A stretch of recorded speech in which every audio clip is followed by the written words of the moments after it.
got a group of boxers in Glasgow, and they're all aiming to make it pro. They all really want to, or they just dream about it.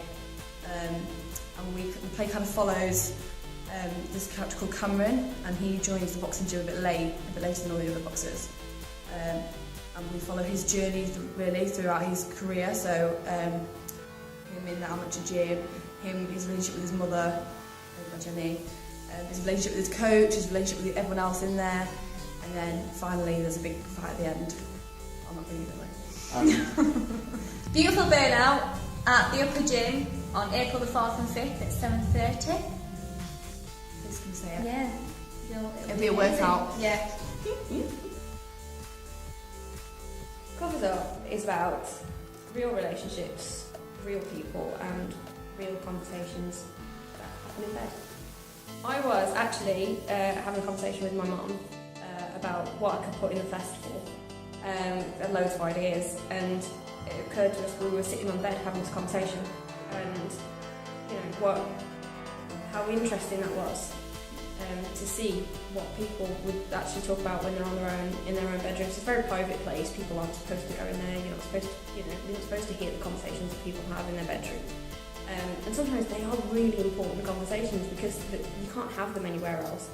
So, and so it's such an intense environment being that close to somebody and having to have this conversation with them.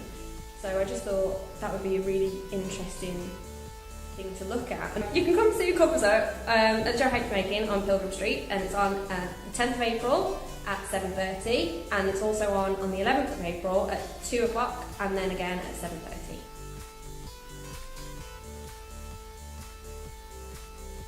This is a quote from Kat's mum, who wrote a letter to my body, and it says, "The end, I have love, I have hope, I have strength, in a world where every day we are fighting the C word."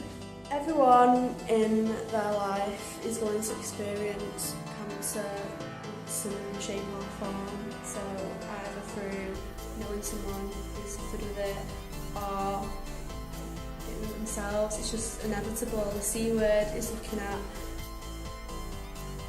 the reality of it and also the fight against it.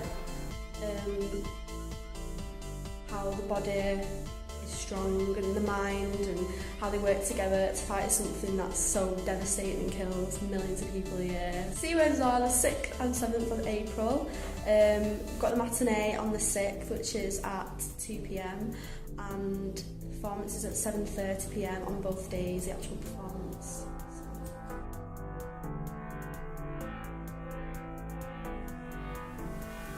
The Day Web is the story from the Mabinogion. But they were this story from the Mabinogion.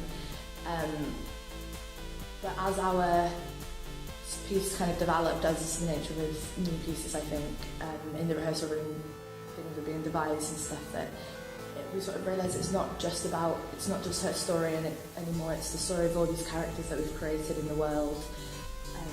The reason we went for Forget Me Not in the end is because it's one of the flowers that Brudeweb is made from, but also it sort of applies to all the other characters as well. It sort of links everyone together. You can come see Forget Me Not in the Joe H Making Theatre at 7:30 on the 28th of March and at 2 p.m. on the 29th, and then again at 7:30. I ended up watching some documentaries last summer that explored like women in prison and in jail environments, and I just thought it was a perfect epitome of what it is to be female, like in that kind of environment when you're stuck together, like how you react and stuff, and it's just like what it is to be a woman just comes alive. But as the story's progressed, it's actually turned into more of like a debate between right-wing Christian extremists in America, like the Westboro Baptist Church versus like liberal and humanitarianism and like the battle between them. Come and see Locks on the 25th and 26th of March at 1 p.m. and 7 p.m. on the 25th and 7 p.m. on the 26th. It's going to be great. I've had an interest in the psychology behind serial killers, I thought that it would be very interesting to bring it to life theatrically. So I took a British serial killer because I thought that that would be a little bit more relevant. One that didn't really have the ordinary traits of a typical serial killer, and broke down his story, and we're putting it up through physical theatre. Come and see Memoirs of a Killer on the 1st and 2nd of April, Tuesday and Wednesday at 7:30 in the Joe H. Macon Drama Building in the theatre. It looks at violence and how violence affects the people in the play differently. It looks at lost memories and they're in a world of violence, and it's lawless, laws going out the window, and it's about how they're coping with that. Like the main character Elliot is just trying to make the best out of a bad situation while carrying through his brother. It's about its relationships, family relationships when they're against the ropes, and things are awful, and survival basically. That's what it's about.